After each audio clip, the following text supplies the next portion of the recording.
नमस्कार। मैं जनवक्ता Shriom Gautam. Madras high court के जज हमेशा ही न्याय के लिए, समाज के लिए अच्छे फैसले देते रहते हैं, लेकिन तमिलनाडु की जो सरकारें हैं उनको ये न्यायपूर्ण फैसले हजम नहीं होते हैं। अभी जब डीएमके की सरकार गई थी और टीवीके की ये जो जोसेफ विजय की सरकार आई थी, तो कुछ लोगों को ये भ्रम हो गया था कि जोसेफ विजय एक बेहतर मुख्यमंत्री साबित हो सकते हैं। लेकिन जोसेफ विजय भी आए दिन ऐसे फैसले ले रहे हैं, उससे साफ पता चल रहा है कि वो कितने ज्यादा अपने जो रिलीजन है उसके प्रति समर्पित है। वो हिंदू सनातनी तमाम जो परंपराएं हैं, तमाम जो चीजें हैं, जिन पर अगर मद्रास हाई कोर्ट सनातन के पक्ष में फैसला लेता है तो वो उसको सुप्रीम कोर्ट लेकर आ जाते हैं। अब एक नया मामला फिर से वो तमिलनाडु की जो सरकार है सुप्रीम कोर्ट में लेकर आ गई है। मामला है बकरीद के मौके से कुछ दिन पहले मद्रास हाई कोर्ट या कहें कि मदुरई हाई कोर्ट की जो बेंच है उसमें जस्टिस जी.आर. स्वामीनाथन और जस्टिस बी. लक्ष्मी नारायणन ने एक बहुत अच्छा फैसला लिया था। उन्होंने कहा था कि बकरीद पर गाय को काटा जाना कोई जरूरी एक इस्लाम का अंग नहीं है, ऐसा सुप्रीम कोर्ट के आदेश में कहा गया है। इसलिए गाय का काटा जाना जरूरी नहीं है, ये निषेध है। अब इस फैसले के खिलाफ जो जोसेफ की सरकार है वो सुप्रीम कोर्ट आ गई है और उसमें हवाला ये दिया गया है कि तमिलनाडु में एक कानून है पहले से, जिसमें यह कहा गया है कि गाय अगर 10 साल से ज्यादा बूढ़ी है, वो अक्षम है, वो बीमार है, तो फिर उसे काटा जा सकता है। इसके अलावा उन्होंने 2-3 और कानूनों का यहाँ पर जिक्र किया है और सुप्रीम कोर्ट से आग्रह किया है कि ये जो ब्लैंकेट ऑर्डर दे दिया है, ब्लैंकेट जस्टिस दिया गया या डिसीजन दिया गया मदुरई बेंच के द्वारा, उसको खारिज किया जाए। ये मदुरई बेंच ने कहा था कि सुप्रीम कोर्ट की प्रेसिडेंस है, सुप्रीम कोर्ट पहले ही कह चुका है कि बकरीद के मौके पर या फिर किसी कुर्बानी के लिए गाय को काटा जाना जरूरी नहीं है, ये इस्लाम का हिस्सा भी नहीं है। अब जिस तरीके से जोसेफ विजय ने सुप्रीम कोर्ट में ये याचिका लगाई है, ये किन लोगों को खुश करने के लिए लगाई है, इसको समझना बहुत मुश्किल नहीं है। आप इसे अपीजमेंट पॉलिसी भी कह सकते हैं, जैसा कि ज्यादातर कांग्रेस लेड जो गवर्नमेंट है स्टेट्स के अंदर वहां चल रहा है, या फिर जो दूसरी पार्टियां होती हैं जैसे तृणमूल कांग्रेस की सरकार थी या जैसे तेलंगाना में टीआरएस की सरकार थी, ऐसी जो सरकारें हैं वो अपीजमेंट के तहत मुस्लिम और क्रिश्चियंस को खुश करने के लिए इस तरीके की पॉलिसी अपनाती रही है। जबकि भारत के संविधान के नीति निर्देशक तत्व में भी ये बात कही गई है कि जो सरकार है वो गौ संवर्धन के लिए काम करेगी। दूसरी तरफ हमारे देश में बहुत से ऐसे लोग भी हैं जो अपने आप को धर्माचार्य कहते हैं। गाय को राष्ट्रमाता घोषित कराने के लिए वो प्रपंच करते नजर आते हैं, लेकिन जब ऐसी सरकारें गाय का वध करने के लिए, गाय को काटने के लिए कानून बनाने की बात करती है, तो वो कभी भी उन सरकारों के खिलाफ जाके प्रदर्शन करते हुए आपको नजर नहीं आएंगी। देश में जहां भी बीजेपी की सरकारें हैं उन ज्यादातर सभी राज्यों में गौ हत्या पर बैन है, जबकि ऐसे लोग जो धर्माचार्य बने घूम रहे हैं वो दावे करते हैं कि भारत से बहुत ज्यादा गौ मांस का निर्यात किया जा रहा है। वो भ्रमित हो जाते हैं, जो भैंस का मांस है उसको गाय का मांस समझकर दुष्प्रचार करने लगते हैं। दूसरी तरफ जोसेफ विजय जैसे राजनीतिज्ञ हैं जो अपीजमेंट पॉलिटिक्स के लिए इस तरीके की चीजों को बढ़ावा देते हैं, इस तरीके की चीजों को स्वीकृति देते हैं।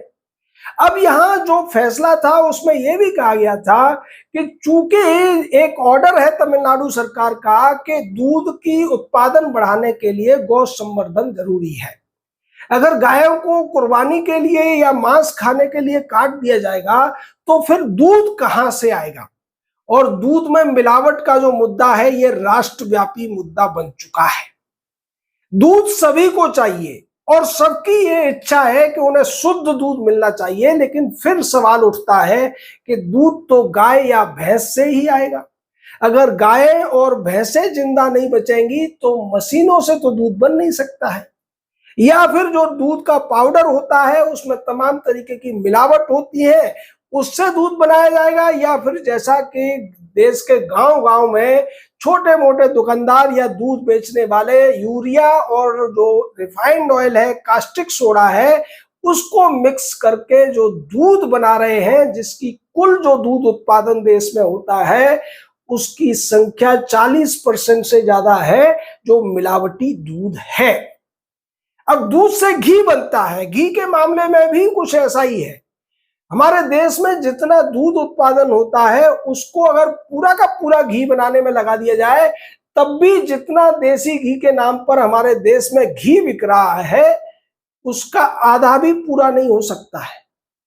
यानी दूध भी मिलावटी है, घी भी मिलावटी है, और अगर न्यायालय इसको रोकने के लिए, गौ संवर्धन के लिए आदेश पारित करता है तो फिर राज्य सरकारें सुप्रीम कोर्ट में पहुंच जाती हैं और ये कहती है कि ये सीधे तौर पर जो कानून है उसके बजाय जो जुडिशियल लेजिस्लेशन है वो थोपा जा रहा है।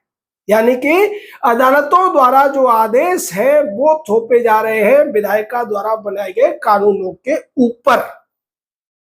दूसरी तरफ भारत के संविधान के नीति निर्देशक तत्व हैं जिन पर कोई राज्य सरकार उतना ध्यान नहीं देती है।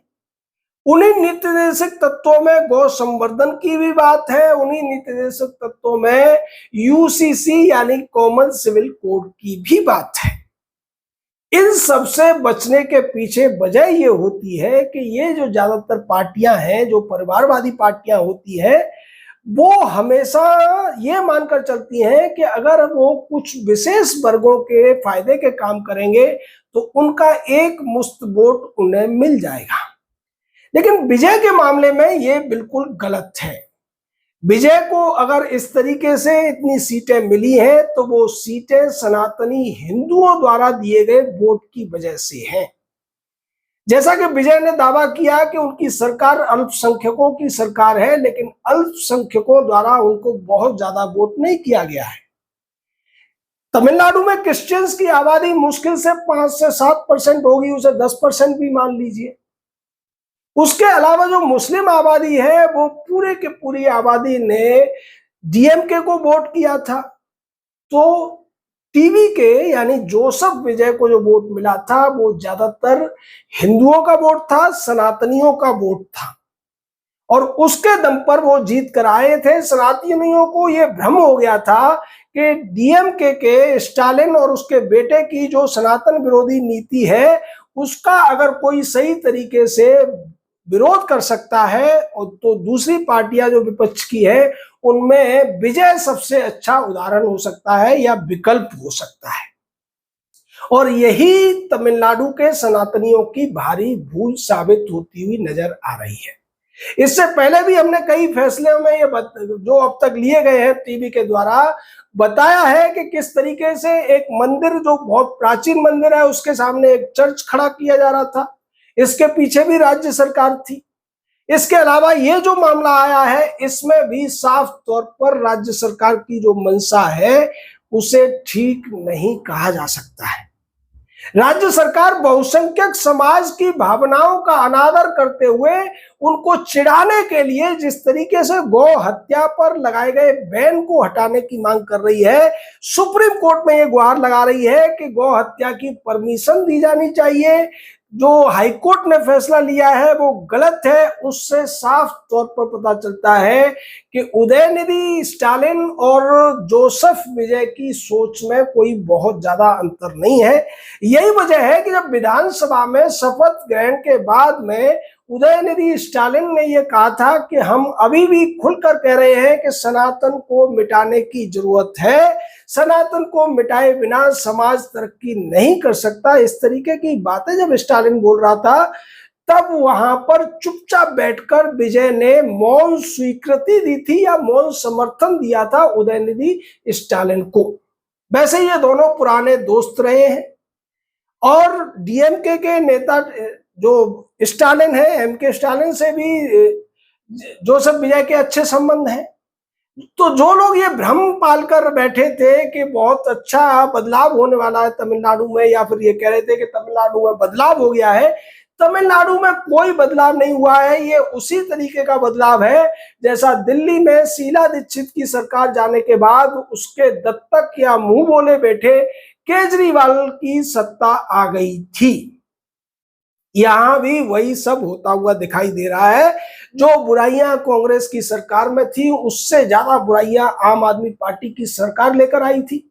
उससे ज्यादा भ्रष्टाचार आम आदमी की पार्टी लेकर, जो सरकार थी, वो लेकर आई थी। उसी तरीके से डीएमके की सरकार के जो सारे दोस्त थे, ऐसा लगता है उन सारे दुर्गुणों को अब टीवीके की सरकार ने और जोसेफ विजय ने मुख्यमंत्री के तौर पर पूरी तरीके से आत्मसात कर लिया है, पूरी तरीके से अपना लिया है। लेकिन देखना यह भी दिलचस्प होगा कि मद्रास हाई कोर्ट के विद्वान जजों जस्टिस जी.आर. स्वामीनाथन और जस्टिस बी. लक्ष्मी नारायणन के फैसले पर सुप्रीम कोर्ट क्या कहता है। सुप्रीम कोर्ट में विजय को हार मिलती है, शिकस्त मिलती है, या फिर यहां पर सिब्बल सिंघवी जैसे कि पूरी उम्मीद है कि इस केस में भी तमिलनाडु की सरकार इसी तरीके के वकीलों की सेवाएं लेने की कोशिश करेगी।